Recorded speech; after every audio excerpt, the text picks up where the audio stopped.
Hello friends, welcome to our next video. इस video में हम लोग हमारा टॉपिक कवर करने जा रहे हैं, that is objectives of investigation. So ये टॉपिक थोड़ा सा इम्पॉर्टेंट भी है। ऑब्जेक्टिव्स मोस्टली 5 मार्क्स में आपको आ जाते हैं और ये आई थिंक बुक्स में बहुत ही रेयर अवेलेबल है। काफ़ी राइटर्स की बुक में टॉपिक अवेलेबल नहीं है। सो इसको देखते हैं। देखिए, द नीड ऑफ इन्वेस्टिगेशन में arises is many cases but there are some the circumstances where the investigation is most frequently called. बहुत सारे ऐसे केसेस हैं जिसमें इन्वेस्टिगेशन की ज़रूरत पड़ती है, ठीक है।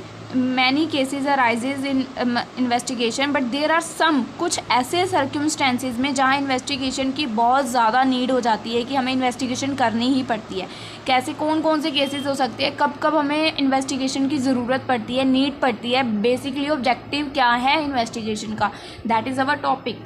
तो ये टॉपिक को स्टार्ट करने से पहले गाइज मेरी आप लोगों से एक रिक्वेस्ट है कि मेरे चैनल पर 90.6% ऐसे लोग आकर वीडियोस को देखते हैं जो चैनल को सब्सक्राइब नहीं करते हैं। सो गाइज आप लोगों से एक रिक्वेस्ट है कि चैनल को सब्सक्राइब करके बेल आइकन को ऑन कर लिया कीजिए, ताकि अगर हमारी कोई भी न्यू वीडियो आए तो उसकी नोटिफिकेशन आपको मिल जाए। ठीक है गाइज, तो आगे वीडियो को कंटिन्यू करते हैं। देखिए, investigation on the behalf of a person who is interested to join a partnership firm as a partner. Investigation हम किसके बिहाफ पे कर सकते हैं? उस पार्टनर, अगर एक जैसे कोई पर्सन है वो हमारी कंपनी को एज अ पार्टनरशिप ज्वाइन करना चाहता है, कुछ शेयर्स वगैरह बाय करके हमारी कंपनी में पार्टनर बनना चाहता है, तो हम उस पर्सन की पहले उसके पर्सन के ऊपर इन्वेस्टिगेशन करवाएंगे ना कि वो पर्सन कैसा है। इस पहले केस में हमें यहाँ पे ज़रूरत पड़ेगी ना इन्वेस्टिगेशन की। मेन ऑब्जेक्टिव कब कब हमें उसकी उद्देश्य मेन होता क्या है इन्वेस्टिगेशन का, कब कब इन्वेस्टिगेशन करी जाती है। तो जब तो अगर कोई पर्सन हमारी कंपनी में न्यू ज्वाइन होना चाहता है, पार्टनरशिप लेना चाहता है, तब हम उसको कंपनी में उसकी मतलब ज्वाइन होने से पहले उसके ऊपर एक तरह से इन्वेस्टिगेशन करेंगे कि वो कैसा है। और वो पर्सन भी हमारे ऊपर इन्वेस्टिगेशन कर सकता है कि जैसे मैं जोन सी कंपनी ज्वाइन कर रहा हूँ वो कंपनी कैसी है, फर्म में अगर मैं एज अ पार्टनर जाता हूँ तो मेरा कोई खास लॉस तो नहीं होगा। तो सारे मतलब तरीक़ों से इन्वेस्टिगेट की जाती है। आफ्टर दैट इन्वेस्टिगेशन होती है investigation on behalf of a person और कंपनी। इन्वेस्टिगेशन होती है उस पर्सन के बिहाफ या उस कंपनी के बिहाफ पर विच वांट्स टू परचेज, जो परचेज करना चाहती है किसी दूसरी रनिंग बिजनेस को। अगर कोई बिजनेस ऑलरेडी रन कर रहा है तो कोई कंपनी है या कोई पर्सन है उस बिज़नेस को परचेज़ करना चाहता है, तो परचेज़ करने से पहले वो इतना महंगा सौदा खरीदने से पहले कुछ तो उसके ऊपर इन्वेस्टिगेशन करेगा ना।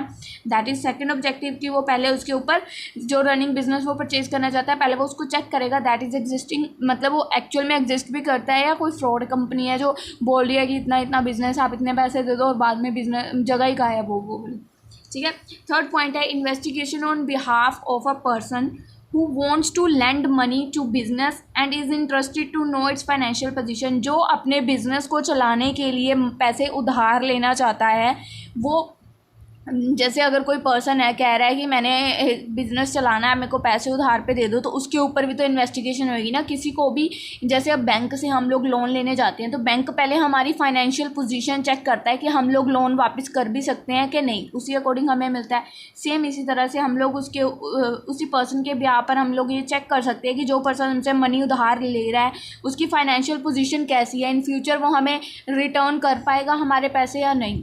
ठीक है। Fourth point investigation in case the proprietor of the business suspect of fraud. हम लोग इस केस में भी इन्वेस्टिगेशन कर सकते हैं, जैसे कोई प्रोप्राइटर है, क्या वो हमारे साथ कोई फ्रॉड तो नहीं कन्वे कर रहा, मतलब हमें कोई धोखाधड़ी तो नहीं हो रही, तो इस केस में भी हम लोग इन्वेस्टिगेशन की ज़रूरत पड़ सकती है। Investigation on behalf of a prospective share holder who wishes to make valuation of share of a limited company.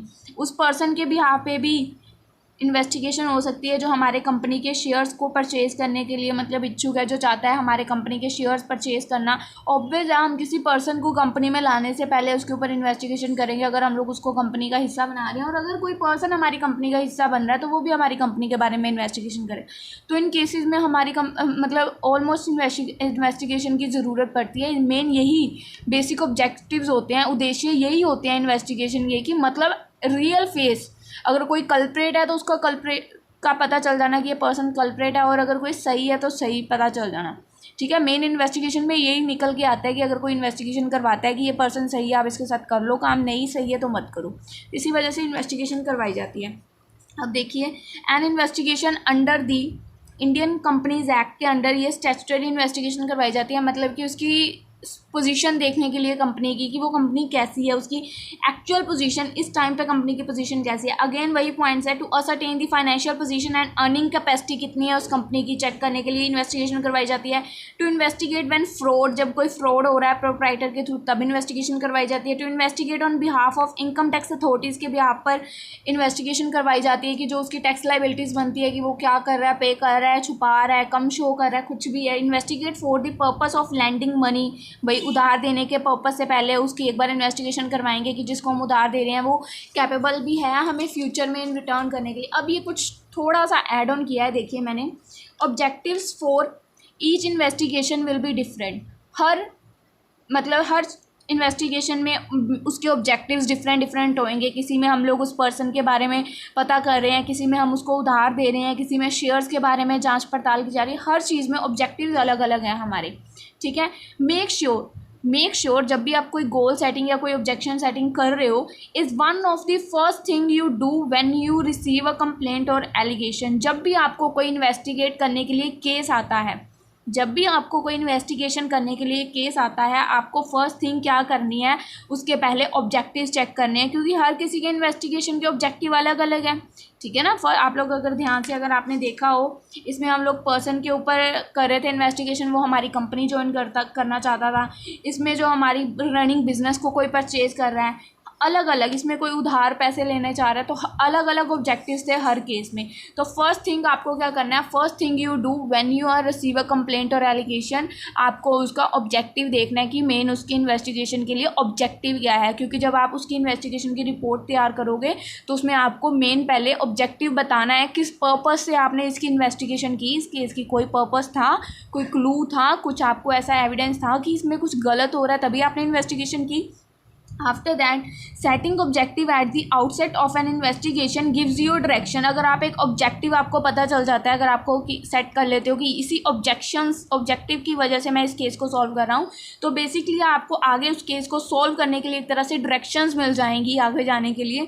If you try and set objectives after, अगर आप उसको ऑब्जेक्टिव सेट करते हो केस की इन्वेस्टिगेशन शुरू करने के बाद, after you are started, after, तो उसका तो कोई फ़ायदा नहीं है, आपको लॉस होना पड़ सकता है उसकी वजह से। N investigation you risk making decision based on a single event, तो आपने एक तरह से रिस्क लिया है क्योंकि आपने पहले नहीं डिसाइड किया, बाद में डिसाइड किया, और उसका कुछ भी आपको जब ऑब्जेक्टिव ही नहीं पता। अब इन्वेस्टिगेशन करने के लिए बहुत सारे प्लान्स होते हैं, डिपेंड करता है कि हम किस उद्देश्य से उसकी इन्वेस्टिगेशन कर रहे हैं, किस पर्पज़ से हम लोग उसको कर रहे हैं। तो डिफरेंट बेस होते हैं, प्लान्स होते हैं जिनको फॉलो करना पड़ता है। तो you risk making decision based on a single event and not the big picture which could potentially ruin the entire investigation, जिसकी वजह से अगर आपसे एक मिस्टेक होती है, जैसे कि आपने देखा कि उसने ऑब्जेक्टिव बाद में सेट किया, आफ्टर जब उसने स्टार्ट कर लिया उसके बाद सेट किया, तो ऑब्वियस है उसको इसकी इन्वेस्टिगेशन पूरी ख़राब हो जाएगी अगर लास्ट में जाके ऑब्जेक्टिव कुछ और निकल आया। जैसे उसने पूरा केस इन्वेस्टिगेट कर लिया, बस ऑब्जेक्टिव जो स्टार्टिंग में फाइंड आउट करना था उसको नहीं किया, बट लास्ट में जाके मेन ऑब्जेक्टिव ही कुछ और निकल आया, सारा केस ही पलट गया, तो क्या फ़ायदा। पूरी इन्वेस्टिगेशन उसकी इंटायर ख़त्म हो जाएगी, रुइन ख़त्म हो जाएगी बिल्कुल पूरी की पूरी, ठीक है गाइस। तो मेरी तरफ से इतना ही था ऑब्जेक्टिव्स में। आई होप आपको थोड़ा सा टॉपिक में क्लैरिटी हुई होगी कि मैंने क्या समझाने की कोशिश की है। गाइज़ लास्ट में एक बार फिर से बोल रही हूँ, मेरे चैनल पर 90.6% ऐसे लोग आकर वीडियोस को देखते हैं, जो वीडियोस को तो देखते हैं बट चैनल को सब्सक्राइब नहीं करते हैं। तो प्लीज़ गाइज़ आप लोगों से रिक्वेस्ट है कि चैनल को सब्सक्राइब करके बेल आइकन को ऑन कर लीजिए, ताकि हमारी लेटेस्ट वीडियोस की नोटिफिकेशन आपको टाइम टू टाइम मिलती रहे। एंड गाइज़ अगर आपको ये वीडियो अच्छी लगी है तो अपने प्लीज़ फ्रेंड्स के साथ शेयर कीजिए, और अगर आपको इस वीडियो में कोई भी पॉइंट अच्छा लगा है या कोई भी पॉइंट ऐसा लगा है कि आपको समझ नहीं आया, तो प्लीज़ मेरे को कमेंट सेक्शन में बताइएगा, सो दैट मैं आगे से वो इम्प्रूवमेंट्स कर सकूँ और आपको दोबारा शिकायत का मौका ना मिले। एंड गाइज़ वीडियो को लाइक कर दीजिएगा। And bye bye guys, next video में मिलते हैं न्यू टॉपिक के साथ।